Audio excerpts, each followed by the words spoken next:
আসসালামু আলাইকুম ভিউয়ার, এই ভিডিওতে নদীর ঝাউ থেকে চিংড়ি মাছ ধরে আপনাদের দেখাবো। ভিডিওটি আশা করি ভালো লাগবে। নদীর ভিতরের ঝাউ থেকে মাছ ধরার জন্য প্রতিবারের মতো এই ঝাউটির চারপাশ ও বাঁশের বাউন্ডারি দিয়ে দেওয়া হয়েছে। তারপর ঝাউটির চারপাশ জাল দিয়ে ঘিরে দেওয়া হয়েছে।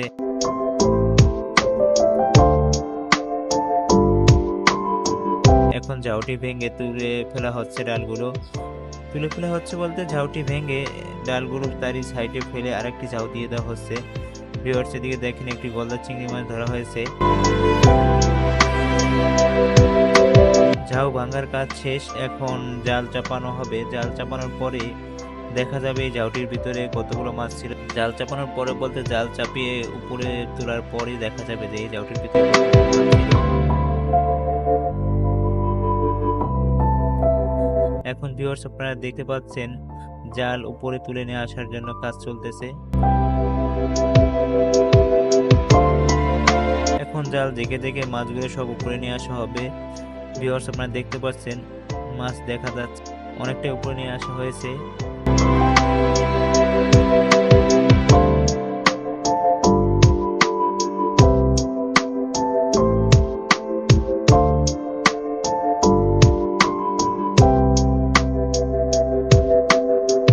এখন দেখতে পাচ্ছেন মাছগুলো দেখা যাচ্ছে, মাছের সাথে অনেক ময়লা এসেছে, যার কারণে মাছগুলো দেখা যাচ্ছে না। এই ময়লাগুলো পরিষ্কার করতে হবে। এখন পরিষ্কার করার পরে দেখা যাবে কতগুলো মাছ ছিল।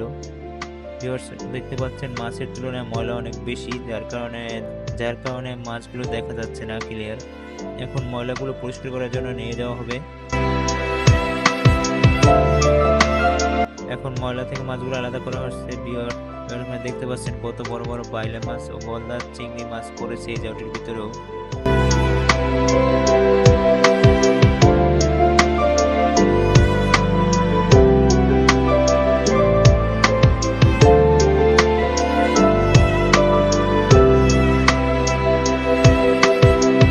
ময়লা থেকে মাছগুলো আলাদা করা হয়ে গেছে।